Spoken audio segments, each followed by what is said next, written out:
Estos son los hombres y mujeres que crean la riqueza y el bienestar económico de Puerto Rico. Son los hijos de trabajadores agrícolas o artesanos, bisnietos de esclavos o siervos, herederos de una historia de lucha, con sus alegrías y sufrimientos, que es la verdadera historia de la inmensa mayoría de los puertorriqueños.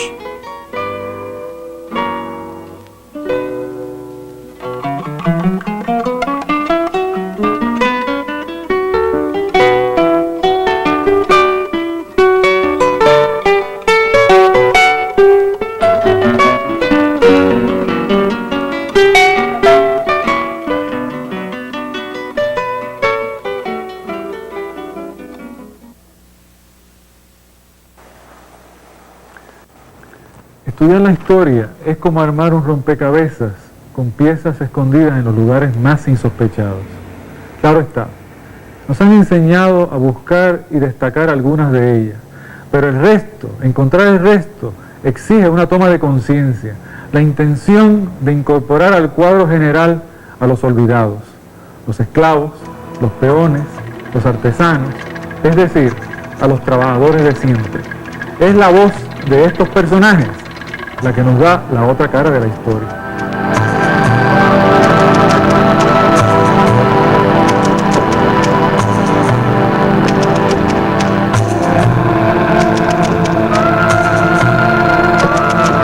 Soy Manuel Congo. Fui separado de mi familia y de mi gente a fuerza de rifle y látigo.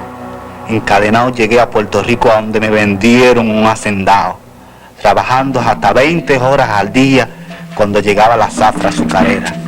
Mi trabajo, de muchos como yo, levantó las industrias más ricas del Nuevo Mundo. Soy Olaya la esclava, mejor conocida por Yaya.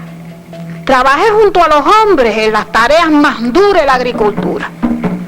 Mis hijos de corazón eran propiedad del amo, por la ley y por la fuerza.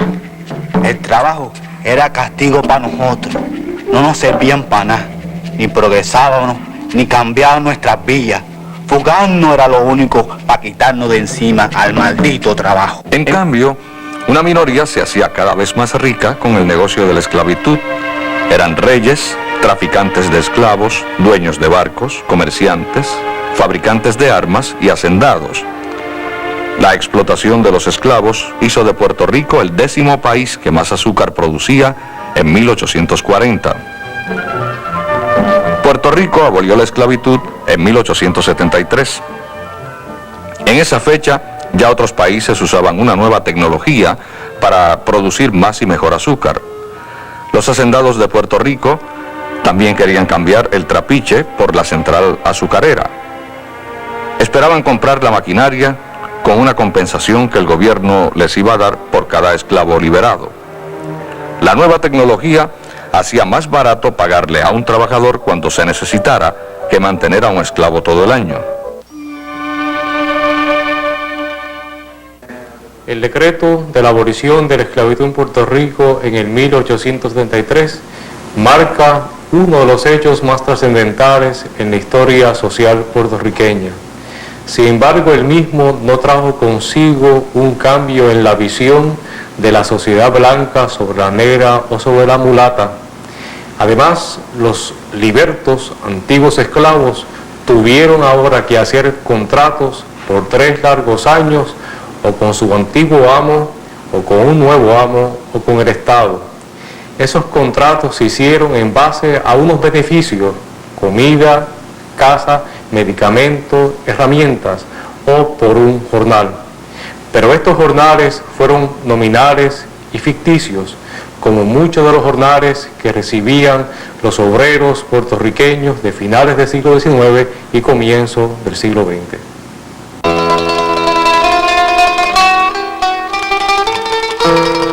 En el siglo pasado, los esclavos no fueron los únicos trabajadores que padecieron las duras tareas de la caña. Junto a ellos estuvieron los jornaleros o peones que además trabajaban en los cafetales. En esa época, el café era la otra industria importante de Puerto Rico. Cuando los hacendados que sembraban comercialmente el café y la caña necesitaron mano de obra, el gobierno creó leyes para beneficiarlos. Así surgió la ley de la libreta, que obligaba a toda persona sin tierras o negocios a trabajar para un hacendado. Soy Ángel Cortés de Utuado, fui jornalero. Por ley tenía que llevar siempre conmigo una libreta especial donde el hacendado apuntaba cuando yo trabajaba, si me portaba bien según él y las deudas que tenía en la única tienda que también eran de él. Y yo, como no sabía de letra, ¿qué iba a hacer? Si me cogían sin la libreta me castigaban. Según esa ley, no nos podíamos ni mudar ni cambiar de patrono sin permiso del hacendado. Esto era la esclavitud blanca. Sí, yo soy Jacinta, la mujer de Ángel. Bueno, antes alquilábamos unas tierras, pero las perdimos porque le debíamos mucho al hacendado. Y cuando entregamos la tierra, Ángel tuvo que apuntarse como jornalero. Ahí fue que la cosa empeoró. Tuvimos que mudarnos. Y al poco tiempo, los nenes se enfermaron. Y se murieron 4 de mis hijos. La vida de los niños era tan dura. Trabajaban desde bien pequeñitos. Y nosotros los adultos no llegábamos a vivir ni 40 años. En 1873, junto a la esclavitud, también fue abolida la ley de la libreta. Sin embargo, la mayoría de los campesinos permanecieron sometidos a la explotación del hacendado. De hecho, muchas de las prácticas que impusieron los hacendados durante el siglo XIX continuaron en parte del siglo XX. Todavía hoy, algunos campesinos recuerdan que en vez de dinero, se les pagaba con un vale para comprar en la llamada tienda de raya.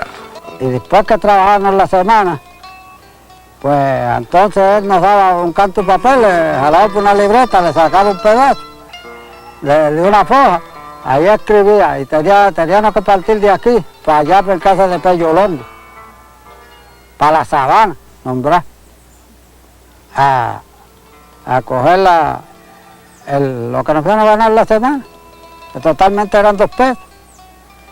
Pues allá teníamos que ir, jalarnos por una vez y coger para allá. Y allá pues teníamos que coger los 2 pesos, todos empleados. Si uno necesitaba 10 o 15 centavos o una peseta, eso había que cogerlo allí, en que comer, lo que se necesitaba en la casa, porque no le daban chavos a uno. Otra práctica de explotación del pasado siglo que continuó en parte del siglo XX fue la siembra a medias. El hacendado cedía algunas tierras a un campesino para que éste las sembrara. A cambio, el campesino le tenía que dar la mitad de la producción. Que trabaja a media, pues vamos a decir que como quiera que sea uno pierde. Porque si uno siembra 2 cuerdas de proponer de plátano, de batata, de ya usted lo quiera, como sea, pues a uno solamente lo que le dan es la talara y con las sanas marcadas. Se sabe arada con bueyes, para después seguir sembrando. Pues entonces después que le entregan la tala a uno con sanas marcadas, tiene uno que empezar por limpiar la zanja de la tala para sembrar después los frutos. Entonces tiene uno que seguir trabajando hasta que ese fruto madura. Y si uno siembra 2 cuerdas, pues uno con la cuerda de uno tiene que limpiar la del dueño de la finca. La mujer realizó las mismas tareas agrícolas que los hombres, pero a ella ni siquiera le pagaban porque se esperaba que ayudara a su marido. Cuando en el presente siglo se comenzó a pagarle por su trabajo, su salario era de miseria. Íbamos a la finca. Yo iba recogiendo todo ese café en saco. Lo llevábamos, yo lo cogía después cuando tenía 2 sacos y 3, me lo llevaba echado a la cabeza y lo bajaba abajo a la cajetera donde había un rancho grande y un corral. Y en eso pues venía Don Tita por la tarde para darle la cuenta de las latas que recogía. Cogía 6, 7, 8 sacos de acuerdo a las mujeres que hubieran y el café que hubiera también, porque entonces pues las mujeres ganaban 1 peseta sin nada y yo ganaba 30 centavos, mi hija, para medirle ese café, bajarlo a la cajetera, echarlo al corral y dar la cuenta a la tarde. Yo ganaba 30 centavos. A la tarde, mientras había día, estábamos comiendo café, hija mía. Aquella vida era una esclavitud, tanto para mí como para los demás compañeros que trabajaban conmigo.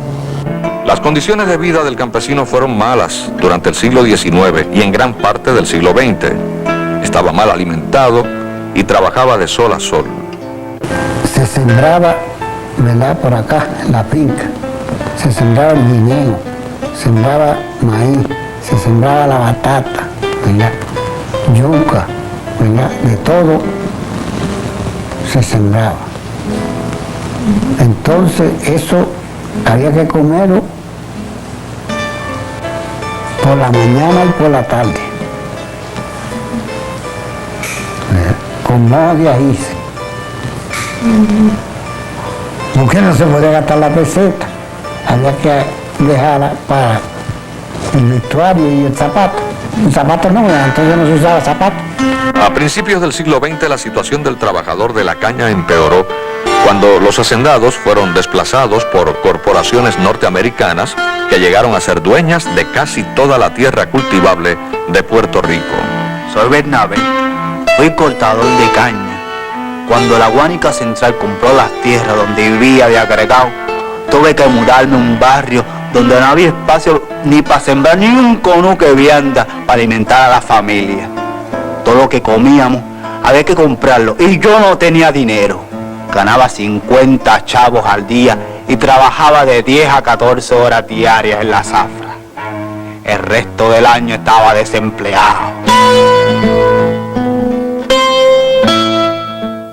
Los vi trabajando bajo el sol candente de Puerto Rico, picando caña con aquellos machetes relucientes que muchas veces se mutilaban con esos machetes, sudorosos, cansados.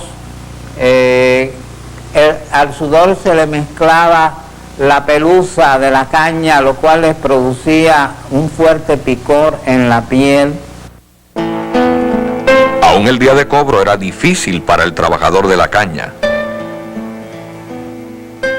Trabajábamos la semana y cuando íbamos a cobrar, pues eso era, había 6 pelos de alambre a este lado y 6 a este.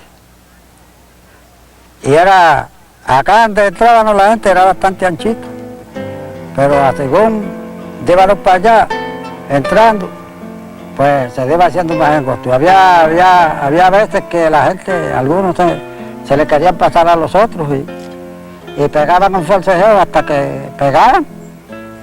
Muchas veces formaron muchos revolucitos y pegaban al puño y eso, y allí había una gente que los tenían como los caciques, como de guapos, y allá a veces que jalaban ponzables así, a mucha gente le dieron sus cantazos también, daban sus cantazos para moderar la gente.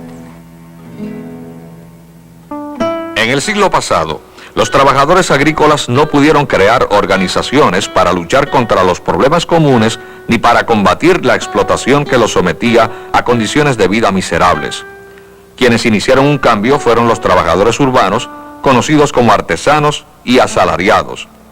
Los artesanos eran en su mayoría esclavos liberados o antiguos jornaleros que después de la abolición abandonaron las haciendas en el campo para buscárselas en los pueblos y trabajar por su cuenta de carpinteros, albañiles, panaderos, sombrereros, tabaqueros y otros oficios. La historia de los artesanos del siglo XIX es una historia épica. Es sorprendente que en medio del dominio colonial, el analfabetismo rampante, la dispersión geográfica y la herencia de la esclavitud y el trabajo servil, los artesanos fueran capaces de crear casinos, sociedades de socorros mutuos y cooperativas. En el seno de esas instituciones, los artesanos fomentan la educación y la autosuperación. Logran, en realidad, lo que el gobierno y la sociedad les niega. Esto queda mejor ejemplificado por la costumbre de los tabaqueros de pagar de su propio bolsillo a un compañero que les leyera periódicos y novelas de contenido social mientras ellos fabricaban sus cigarros. La práctica del lector, que se inició en los chinchales tabaqueros del siglo XIX, continuó en las grandes fábricas de tabaco durante las primeras décadas del siglo XX. Por la mañana, nosotros leíamos una hora periódico local, La Correspondencia, El Tiempo, revistas como Diluvio y otras obras que se escribían antes de llevar al libro en el periódico publicada. Todo eso, como no sabían leer y escribir 500 tabaqueros, imagínate cuál sería la situación, con qué atención lo escuchaba el lector. El lector era feliz porque no se oía nada más que el tintineo de la chaveta sobre la tabla. Y ellos estaban calladitos esa hora oyendo el periódico. Tan pronto terminaba la hora de lectura, era discusión sobre la guerra, hasta por la tarde que llegaban el lector nuevamente con las novelas y con los libros de historia. Leíamos a Castelar porque ellos ya sabían pedir. Queremos que nos leas de Castelar, el discurso parlamentario de Castelar, que me dice que lo tiene por ahí fulano de tal, y vamos detrás del periódico del libro y nos lo daban seguido, y nosotros veníamos, y algunas veces venía hasta el dueño del libro para escuchar al lector. Era una cosa muy entusiasta y muy bonita, una época de una cultura y un despertar de masas muy grande y muy bueno. Los artesanos del siglo XIX también realizaron las primeras huelgas que surgieron en Puerto Rico. Golpeados por el alza del costo de la vida al vivir exclusivamente de un salario y obligados a trabajar en grupo, crean una vida común que les prepara para hacerle frente a los propietarios a fines del siglo XIX. Y así lo hacen en las grandes huelgas de 1894 y de 1895. En realidad, la historia de los artesanos es la historia de trabajadores humildes, poco educados, pero auténticamente sabios, capaces de vencer la adversidad y de sacrificar la vida por el prójimo. En 1898, la Marina de los Estados Unidos invade a Puerto Rico y pone fin al Imperio Español en el Nuevo Mundo. Los cambios hacia el modo de producción capitalista que ya se habían iniciado en la economía de la isla se aceleran en los primeros años del siglo XX bajo el nuevo poder colonial. Eso sucede en la industria de la caña, donde las antiguas haciendas van sustituyéndose por las grandes centrales norteamericanas que se establecieron para esa época. Así, muchos trabajadores agrícolas comenzaron a trabajar como asalariados en las centrales. La invasión del 98 no solo fue de tropas, sino también de productos manufacturados en Estados Unidos. Muchos artesanos puertorriqueños, ante la competencia extranjera, cerraron sus talleres y se vieron obligados a trabajar por un salario en las fábricas de tabaco que crecieron grandemente con la llegada del capital norteamericano. De ese modo, van desapareciendo los pequeños talleres artesanales que son sustituidos por las grandes fábricas de tabaco. El auge del tabaco se da inmediatamente después de la invasión norteamericana. Los norteamericanos tenían mucho interés, o una corporación norteamericana en particular tenía mucho interés en ampliar su participación en el mercado de los cigarros en Estados Unidos. Y para eso pues vino a Puerto Rico, también a Cuba, donde compraron las fábricas de cigarros más grandes que había aquí en el país. La producción de estas fábricas no resultaba suficiente, dadas las necesidades que tenía esta corporación, y entonces pasaron a comprar tierra para dedicarlas al cultivo de tabaco. Todavía la producción no era suficiente y empezaron a facilitar créditos de modo tal que agricultores puertorriqueños empezaron a sembrar tabaco. Claro, esta siembra de tabaco se va haciendo a expensas de otros productos, particularmente el café. Y es en este sentido que, por ejemplo, municipios como Barranquita, que habían sido municipios cafetaleros en el siglo pasado, se convierten en municipios tabacaleros en este siglo. Los cambios en la economía afectaron todos los órdenes de la vida puertorriqueña. Los nuevos empleos en las industrias del tabaco y la caña provocaron un gran movimiento poblacional. Millares de familias se mudaron a terrenos baldíos cercanos a las fábricas de tabaco y a las plantaciones de caña. De esta manera, fueron formándose los barrios obreros a través de la isla. De esos barrios salían juntos todas las mañanas los trabajadores para ganarse la vida y así regresaban al concluir la jornada. Juntos también hacían fila para recibir un mismo salario. La convivencia en comunidad fortaleció la solidaridad entre los que ya compartían unidos sueños, alegrías y penas. Cuando había un enfermo en el barrio, todos los cubrían de atenciones y no le faltaba nada.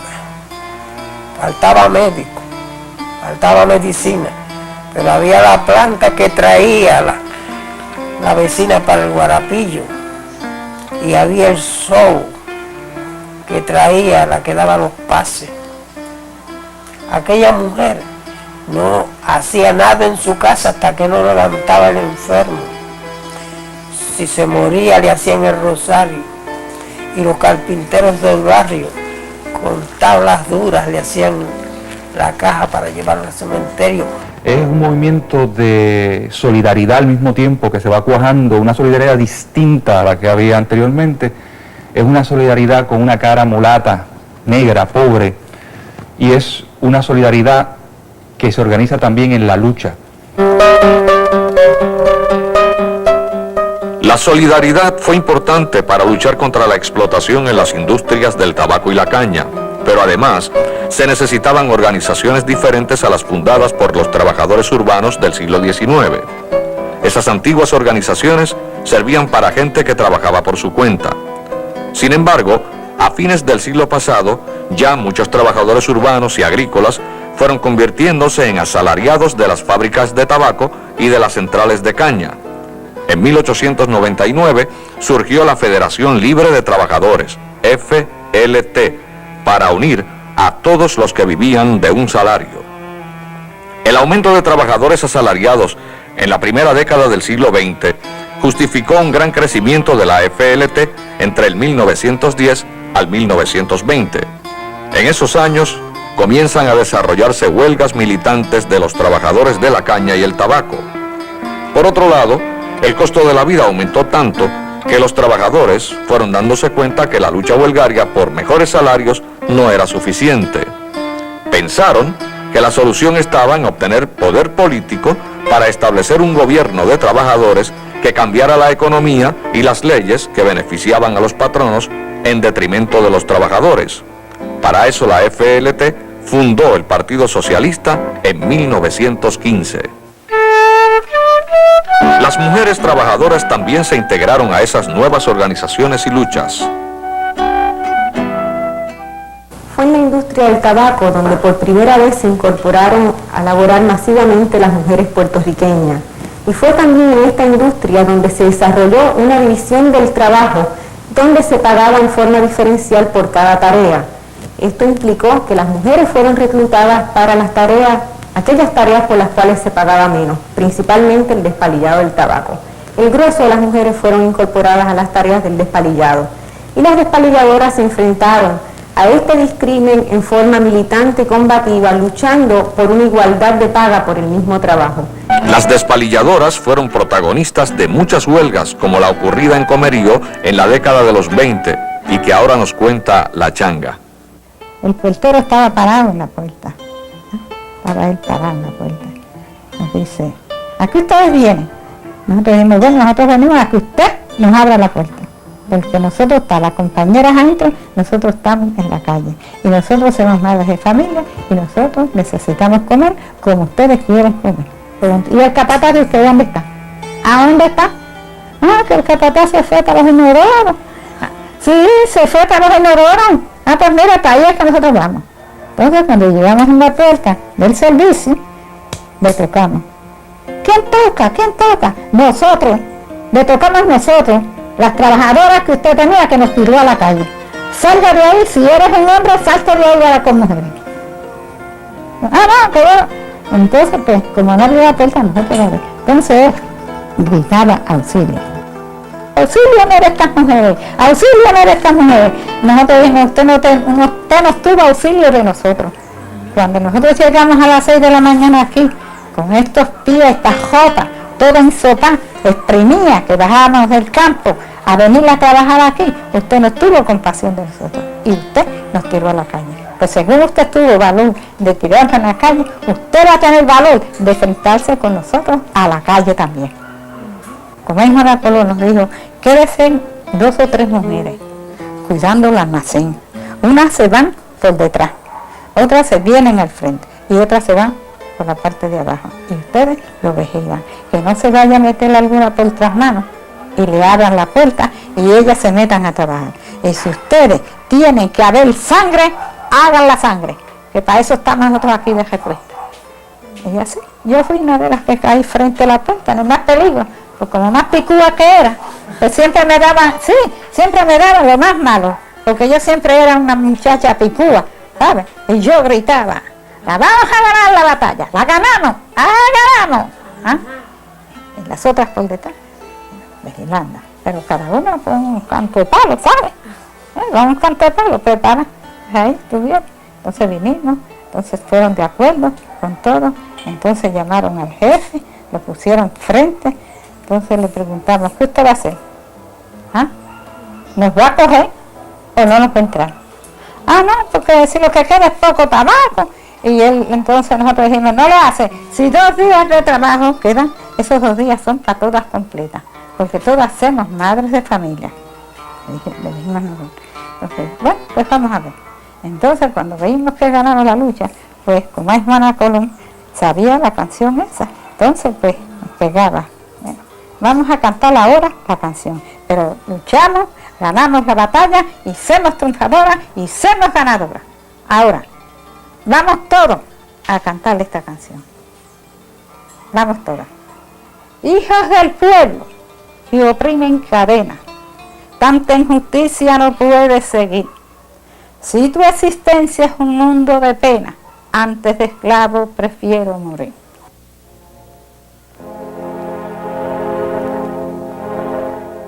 Llegó el momento en que el hambre y la multiplicación de la familia,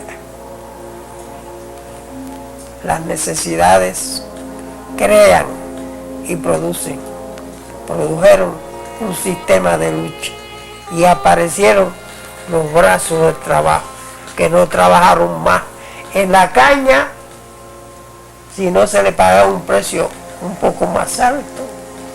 En el campo duro y tostado no se recogió más el tabaco ni se sembró tampoco la semilla cuando llegó su oportunidad y privaron al hombre que estafaba el trabajo al que lo producía, lo privaron de la ganancia, que era lo único que podían hacer, dejaron de ir a trabajar. Y entonces organizaron una milicia en la policía de Puerto Rico, que imagínate, tú no sabes que aquí en Puerto Rico los cuarteles de la policía estuvieron en las centrales, en las haciendas y en las centrales. Y eran policías montados con una escopeta de perdigones. Y no dejaban entrar los líderes obreros a hablar con los trabajadores, que dejaban y tenían que quedarse rompiendo la huelga dentro de la caña. Y el líder que se ponía a explicarle al pueblo por qué era que no estaban trabajando, inmediatamente lo bajaban a la tribuna y lo metían en la cárcel con una cosa que yo no sé todavía qué quería decir, por slander. Fueron muchos los trabajadores de la caña y el tabaco que recibieron macanazos, muerte, persecución y cárcel. Pero a pesar de esto, los trabajadores continuaron con sus huelgas para reclamar mejores salarios y condiciones de trabajo. A manera de presión, los obreros quemaban la mayor cantidad de caña posible antes de irse a la huelga. Así, el patrono tenía que negociar pronto, porque si no se recogía la caña rápido, se dañaba. Las grandes corporaciones azucareras no se cruzaron de brazos ante el crecimiento de la militancia obrera. Recurrieron a la policía para reprimir a los trabajadores.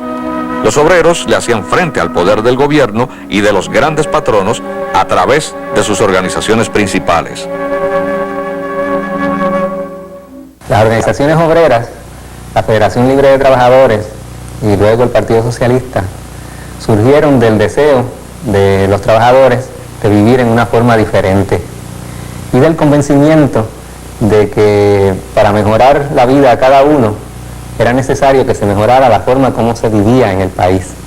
En ese sentido, estas organizaciones surgieron del desafío a una vida dominada por unos pocos, por los centralistas, los dueños de fábricas de tabaco y políticos que estaban al servicio de estos intereses.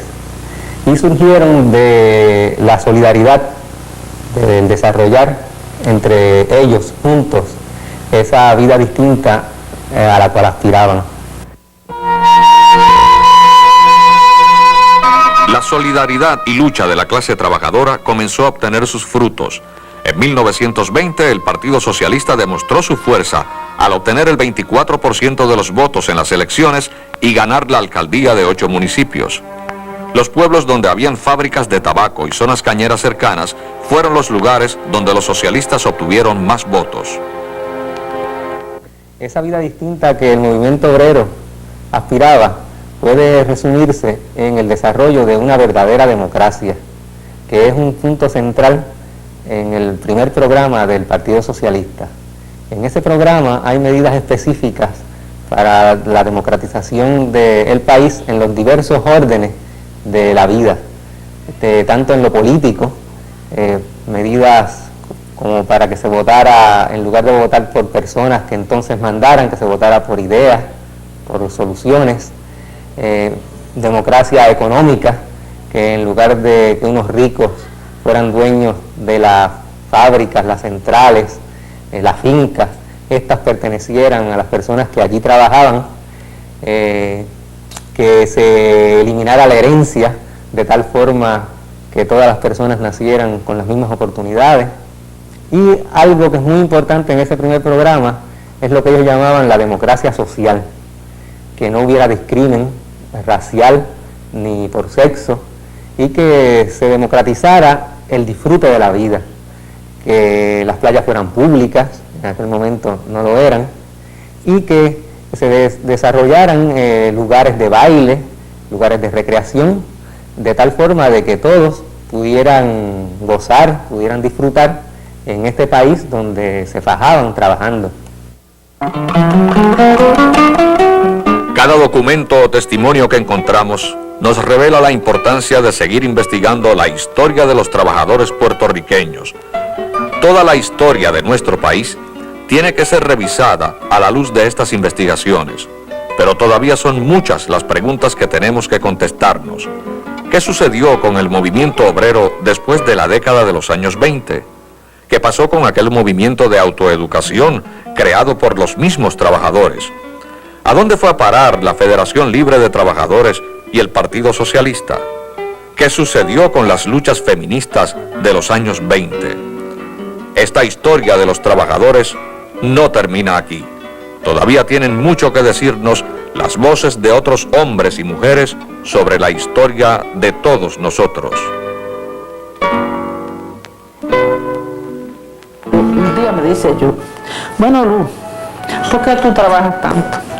Yo le dije, bueno, hijo mío, porque mientras que cogen uno la profesión de doctores, la profesión de maestros, la profesión de abogados, la profesión de secretaria o otras profesiones más, yo cogí la de trabajo, porque no hallé más nada, cogí la de trabajo. Algunas veces de noche me pongo a revisar ese pasaje y no lo encuentro malo, porque había frente a un infierno, había una época gloriosa que era la época del amor. Al recordar inmediatamente a Señor Nicasia, a Don Juan, a Primitivo, el carnicero, y toda esa gente del ayer, eso yo no lo olvido nunca, porque por la tarde salía una dita con comida para el vecino que sabían que no había buscado la leña para hacer la comida y que no tenía comida, y la llevaban comida por la tarde para repartirse a los hijos. Hijos del pueblo que oprimen cadena, tanta injusticia no puede seguir. Si tu existencia es un mundo de pena, y antes de esclavo prefiero morir. Rojo pendón, no existiré a sucumbir de nuevo otra vez. Hasta ahí.